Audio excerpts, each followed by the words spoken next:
Woi, Vi. Apaan dah lu teriak-teriak? Ih, nape? Puasa lo. Ya puasa lah emangnya lu. Enak aja. Puasa gue. Alhamdulillah. Vi. Lu tahu si Bunga kan? Hah? Bunga? Bunga yang temen kampus lo itu? Iya, itu. Kenapa emang? Lu pasti gak percaya deh. Apaan? Gue pegang kartu asnya dia dong. Hah? Kok bisa? Lu mau tahu nggak? Apaan emang? Barusan gue nggak sengaja papasan gitu sama dia pas lagi di jalan. Terus lu tahu nggak dia lagi sama siapa? Dia lagi sama cowok dong. Mesra gitu anjir, sampai dempetan segala. Ya sama cowoknya kan?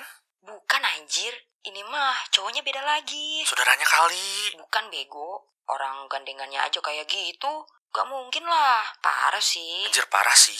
Terus? Asli anjir, gue sempat fotoin sih tadi. Ntar gue kirimin deh fotonya. Si Bunga gak malu apa ya? Bapaknya kan ustadz tau.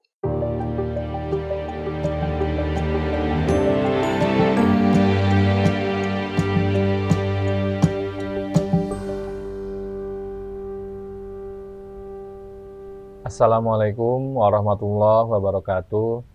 Alhamdulillahirrabbilalamin. Nahmaduhu wa nasta'inuhu wa nastaghfiruh. Wa na'udzubillahi min syururi anfusina wa min sayyiati a'malina. May yahdihillahu fala mudhillalah wa may yudhlilhu fala hadiyalah. Amma ba'du. Teman-teman yang saya hormati, di episode kali ini saya akan mendiskusikan perihal mengubar aib, baik itu aib diri sendiri maupun aib orang lain. Bagaimana kira-kira Islam melihat sikap kita dalam mengubar aib, baik itu aib diri sendiri maupun aib orang lain. Dan untuk memulai diskusi kita di episode kali ini, saya mau mulai dengan melihat kembali apa sebenarnya aib itu. Kalau kita melihat aib sebenarnya secara sederhana adalah kekurangan atau segala sesuatu yang bisa membuat seseorang yang terungkap aibnya tersebut merasa malu atau merasa direndahkan atau mungkin bahkan merasa dibunuh karakternya secara sosial.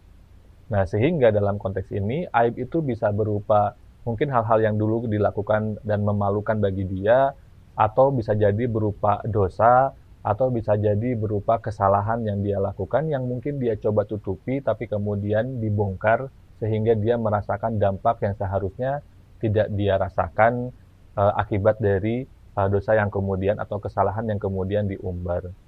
Dan ketika berbicara soal mengumbar aib ini menjadi relatif lumayan familiar bagi kita di tengah sosial media yang serba mudah, di mana jejak kita secara digital dapat dengan mudah dilacak, apalagi mungkin bagi orang-orang yang memiliki kemampuan stalking yang bagus gitu ya, atau memiliki kemampuan penguasaan teknologi yang bagus, sehingga mungkin ada entah itu foto, entah itu postingan, entah itu video atau apapun yang sebetulnya itu menjadi memalukan atau merupakan dosa atau aib atau kekurangan yang seharusnya tidak perlu diumbar tapi kemudian diumbar dengan tujuan apapun.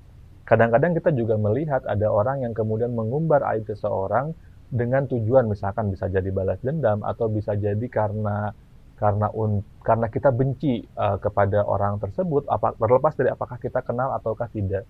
Kadang-kadang terjadi misalkan ada netizen yang tidak suka ke artis tertentu, kemudian dia akan melakukan proses research atau stalking habis-habisan terhadap riwayat digitalnya, kemudian memunculkan lagi jejak digital yang kemudian akan dianggap memalukan si orang yang dibenci tadi. Nah, bagaimana sebetulnya Islam melihat hal ini? Nah, kalau kita lihat aib dalam Islam itu sebetulnya satu makna dengan aurat. Nah, aurat ini kalau kita lihat maknanya itu juga dimaknai sebagai kekurangan yang harus ditutupi. Walaupun ketika kita berbicara kekurangan dalam konteks aurat yang sifatnya fisik, itu kemudian didefinisikan dengan misalkan laki-laki secara jumhur ulama dari pusar ke dengkul, kemudian perempuan seluruh tubuh kecuali telapak tangan dan raut wajah. Nah, sehingga kemudian aurat ini perlu untuk ditutup atau satrul aurati yang perlu setidaknya minimalnya dilakukan ketika melaksanakan peribadatan, terutama dalam sholat misalkan atau tawaf. Sholat atau tawaf atau ibadah yang dia secara mahdoh langsung berhubungan dengan Allah. kita diminta untuk menutup aurat. Nah, kalau kita bedah lagi filosofinya, tujuannya dari praktik tersebut, sebetulnya Allah memerintahkan kepada kita untuk menutup aib kita sendiri dan juga menutup aib orang lain. Kita menghadap kepada Allah, kemudian menutup aurat kita, itu dengan tujuan agar kita sadar bahwa di dalam atau di luar aurat yang sifatnya fisik, ada aurat-aurat lain, ada aib-aib lain yang tidak usahlah kita ceritakan kepada orang lain, apalagi kita kemudian menceritakan atau mengumbar aib orang lain dengan tujuan apapun. Dan ini kita bisa melihat bagaimana konteks aurat sebagai aib ini dan bagaimana menutupinya sebagai sebuah perintah dalam Al-Quran. Tapi konteksnya mungkin dalam hal ini adalah konteks suami istri, walaupun tentu saja kita bisa memperluas cakupannya. Dalam konteks suami istri, antum libasul lahun, hunna libasul lahum. Suami adalah pakaian bagi istri adalah pakaian bagi suami, dan dalam konteks ini berarti suami memiliki kewajiban untuk menutupi aib atau kekurangan atau sesuatu yang mungkin membuat malu istri, dan istri juga sebaliknya. Mungkin ada beberapa orang yang kemudian menafsirkan atau memaknai ayat ini hanya sekadar dalam perkara seksual saja, padahal sebetulnya ini adalah bentuk kerjasama kolaboratif antara dua pihak untuk sama-sama menutupi kekurangan satu sama lain, sehingga kemudian dengan kerjasama tersebut tercapai sakinah. Kalau kita melihat cakupan komunitas muslim ini sebagai sebuah keluarga, maka kemudian kita juga akan sadar bahwa setiap orang memiliki kewajiban untuk menutup aib atau aurat atau dosa saudaranya. Dan ini juga Allah bilang bahwa kelak di hari kiamat Allah akan menutup aib kita jika kita selama hidup berusaha untuk menutup aib orang lain. Nah, maka dengan itu tidak benar atau salah besar jika kita melakukan apapun, misalkan kayak stalking atau apapun dengan tujuan untuk mengumbar aib orang lain. Tidak diperkenankan juga bagi kita untuk membangga-banggakan diri atas aib kita sendiri, apalagi jika aib tersebut berupa dosa atau kesalahan. Kesalahan atau dosa itu sebaliknya perlu untuk ditaubati, diistighfari, dan kemudian kita perbaiki sekuat tenaga. Nah, hari ini mungkin ada godaan-godaan untuk kita membanggakan kesalahan kita, dosa kita, agar kita menjadi perbincangan, sehingga dengan perbincangan kita akan menjadi viral gitu istilahnya. Nah, ini adalah godaan-godaan yang sifatnya mungkin terlihat menjanjikan secara ekonomis atau secara sosial, secara keterkenalan gitu. Tapi kita harus sadar bahwa ada tujuan yang jauh lebih besar daripada itu, yaitu tujuan ukhrawi, di mana Allah dengan tegas menyuruh kita untuk menutup aib, baik aib diri kita sendiri maupun aib orang lain. Aib yang kita lakukan dan kita pertontonkan atau umbar, itu mungkin hanya akan memberikan keuntungan hanya jangka pendek, tapi dalam jangka panjang dia akan menjadi sesuatu yang merugikan, tidak hanya di dunia ini, tapi juga mungkin di akhirat. Nah, dengan demikian, sekali lagi penting bagi kita untuk melakukan satrul aurah atau menutup aurat. Aurat siapa? Aurat diri kita sendiri maupun aurat orang lain. Tidak diperkenankan bagi kita untuk membicarakan atau mengumbar aurat orang lain, karena ketika kita membicarakan atau mengumbar aurat orang lain, pembicaraan tersebut, pengumbaran tersebut bisa masuk ke dalam ghibah.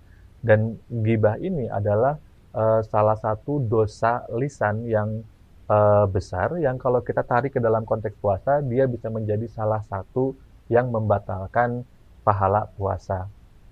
Itu saja mungkin untuk episode kali ini. Semoga lidah kita terjaga, lidah kita terhindar dari upaya untuk mengumbar kesalahan orang lain, begitu pula dengan jari-jari kita, baik mengumbar secara digital maupun secara non-digital. Dan dalam konteks diri pribadi, semoga kita menjadi pribadi yang bisa mengontrol diri kita, sehingga kita tidak perlu merasa berkewajiban atau bangga untuk mengumbar aib sendiri, tapi sebaliknya menjadikan aib itu sebagai pemicu untuk memperbaiki diri, tidak hanya konteksnya dalam konteks hablum minallah dengan Allah, tapi juga hablum minannas dengan manusia. Cukuplah aib kita menjadi rahasia kita dan Allah, dan cukuplah rahasia itu menjadi semangat bagi kita untuk terus memperbaiki diri.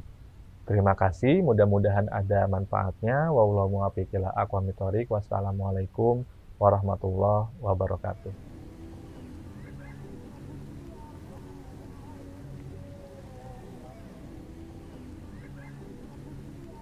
لا